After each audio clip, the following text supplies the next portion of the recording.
What other tight ends are you going to go out there in target, or how do we handle this if Njoku is your tight end number one? Well, and this one really probably matters more to the Harold Fannin managers, because we got super excited last week when Harold Fannin was going to be able to play tight end without David Njoku and sharing with him.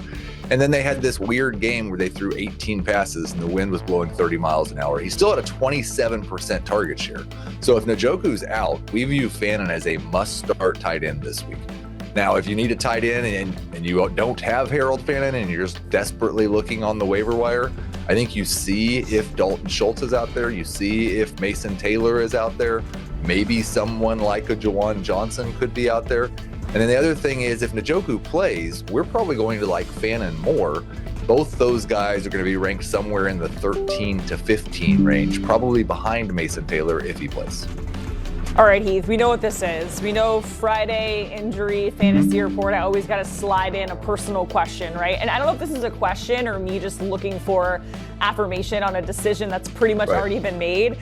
Trevor Lawrence, that was my quarterback, because, I'm a homer. I picked up Jaxson Dart on waivers, obviously, because I saw the game last week and whatever. Is that the right decision? Are you high on Jaxson Dart this week, picking him up off of waivers?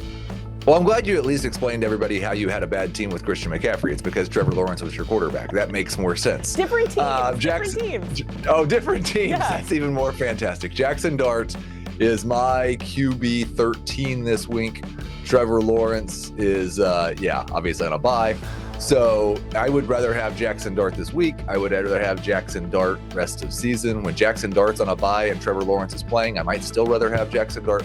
I think you definitely made the right choice to pick up Jaxson Dart. I just want to say, I think it was last year and the year before and the year before that we really had a lot of Friday talks. This year, I think this is only the second time we talked. So I have enough bad teams of my own. I don't want everybody thinking that you're sitting there at 2-5 because you've been asking me questions on Friday.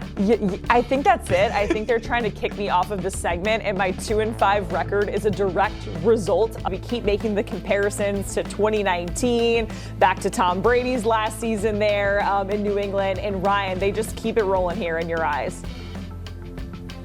Here's the thing. They're going to beat the Browns. That's not the bold prediction. But if they beat the Browns and the Bills lose, as we previously talked about, they're going to be a game and a half up on the Bills in that division, which is also hard to wrap your brain around. But I think the bold prediction is this. Drake Maye will throw for over 300 yards. Not the first time this season, the first time in his career, which is also crazy to think about because he played at such a high level last year, exceeding everyone's expectations. By everyone, I mean me. And then this year, he's one of the best players in the NFL. He's a legit MVP candidate. And, if we're voting today, I might take him over Dak. And both those guys are playing out of their minds. He's one of the best deep ball throwers in the league. He completed over 90% of his passes last week, I think is what the stat line was. Doesn't help he's playing the Titans, but whatever. But I think they're going to take it to the Browns this week. And not only that, we're going to see Drake get over 300 for the first time. But Jacqueline, almost certainly not the last time, and not the last time. I will even go so far as to say this month he'll go back-to-back 300s. I'll get a head start on next week's bold prediction with that one. Yeah, it feels like this is just the start for Drake Maye and this Patriots squad, right? Ryan, we certainly appreciate it. Bold predictions for Week 8 in the NFL. So let's recap it for you, shall we? The Jets and Tyrod Taylor get their very first win of the season against the Cincinnati Bengals, according to Ryan. He's got Andy Dalton stepping in. And the Panthers upsetting the Bills, the Eagles dominating the Giants as Saquon bounces back.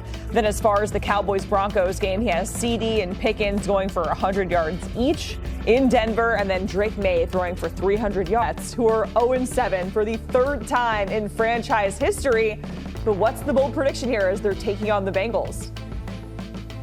Yeah, boy, Jacqueline, this is as bold as it gets. Tyrod Taylor's probably going to be the starter. Aaron Glenn has yet to announce it, but let's be real. We've seen Justin Fields play.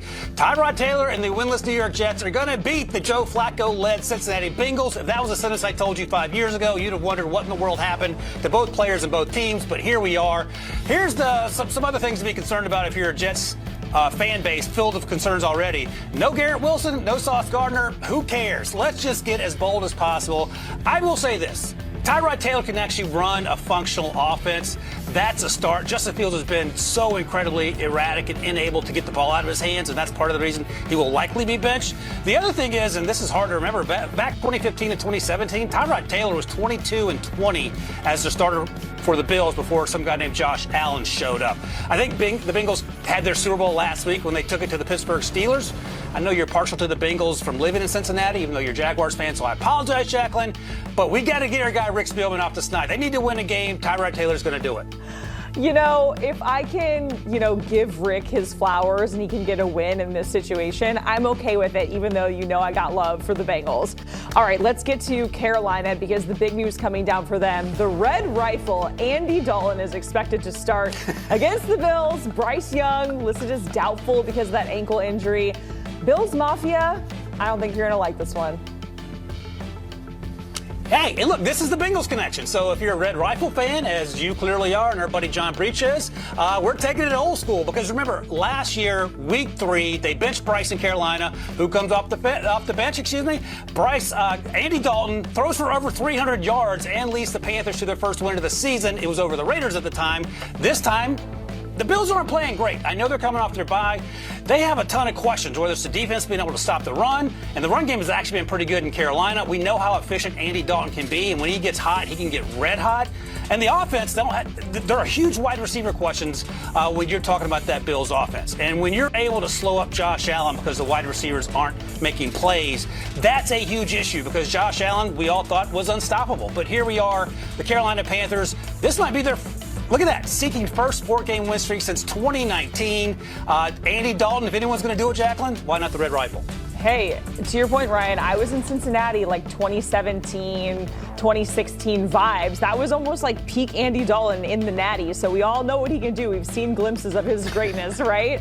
All right, let's go to the NFC East because we have divisional foes matching up once again in the Eagles and the Giants. The Giants, as we all remember, were on the winning side of that last one. So give us the bold prediction for this go around. It feels weird to say this is a bold prediction. If I'd said this a year ago this time, you'd have said that's the least bold thing I've ever heard. Saquon Barkley in the year 2025 gets over 100 rushing yards in one game for the first time. I mean, I went back and looked last year going in or through week 8. He had done it 5 times. In that week 8 game, Jacqueline, not to bring it up, was the Jacksonville Jaguars game where he jumped over one of the Jacksonville Jaguars defenders backwards, and we're still reliving that in our brain and trying to figure out how it happened. He went for 159 in that game, and prior to that, he had previously gone for 147 and 176. This year's highest rushing total, the Chiefs at 88 yards. So this is the week that he gets it done, and I think the Giants, they're not going to come back to earth because they lost last week because of that fourth quarter, but I think it gets the Eagles back to where they thought they were going to be given the way that they played or the expectations were coming into this season. The run game has been not great at all, and I think Saquon gets it right, the offensive line gets it right this week against the Giants, and he goes for over 100 for the first time. Yeah, the football gods just refused to let me forget about that moment. It was the dang Madden cover, was it not? They reenacted it. I'm like, okay, guys, enough. I'm sick of seeing him do a backwards hurdle over my team, okay? All right, on CBS, 4:25 Eastern, we have the Cowboys taking on the Broncos. Man, the Cowboys have been kind of pleasant, right? A pleasant surprise, dare I say it. Dak is kind of playing on an MVP level. They head out, face the Broncos. The Broncos are just coming off of that insane fourth quarter against the Giants. So your bold prediction, has to do with CeeDee Lamb and George Pickens, this 1-2 punch that Dak has out there. Yeah, this offense for Dallas has been incredibly spicy. The defense has been as bland as you could imagine the defense has been. It's been terrible, to put it another way. But offensively, Dak Prescott, as you mentioned, Jacqueline, played at an MVP level. Both CeeDee Lamb, who's back from injury, and George Pickens go for over 100 yards against a really good defense in Denver. Now, Patrick Surtain versus CeeDee Lamb, and CeeDee goes for 100. That feels like a huge ask. If you told me that George Pickens went for 200 by himself, I could also understand that. But I'm going to say both these wide receivers go for over 100, in part because the Dallas Cowboys have to score 45 points a game to have a chance to win each and every week, and Dak has proved up to the task to do that. He has been terrible so far this year. Like, Justin Fields hasn't thrown the ball well, takes too many sacks. Tyrod Taylor hasn't thrown the ball, takes too many sacks. The thing that's different about Taylor is the whole offense doesn't revolve around him quite as much. You'd expect more targets for other players, particularly the running backs. So we think Breece Hall is going to play in this game. Assuming he does, you start him as a high-end RB2 and think he may even be better with Taylor there. But I don't know who else Tyrod Taylor is going to throw to. Because it's not Garrett Wilson because he is out. We know that as well. So Again, with Tyrod Taylor, you mentioned it, he has not been great. So are there any other players on offense that you even want to target, right? If you have Garrett Wilson on your roster, or are you hitting the waivers? Who is somebody else that we should look at if you have Garrett Wilson as one of your receivers on your lineup? Yeah, if Tez Johnson's still out there, he's a great choice. Darius Slayton would be a decent choice. You can go pretty far down the wide receiver rankings before you find Josh Reynolds, who would be the number one wide receiver for the Jets. The more interesting one is at tight end, because Mason Taylor's really shown us some things. Now, it's mostly been when Garrett Wilson was on the field. Mason Taylor's also questionable in this game. If Taylor plays in a game where we expect a few more pass attempts against a defense that's awful against tight ends and everything else, then Taylor is a borderline top 12 tight end this week.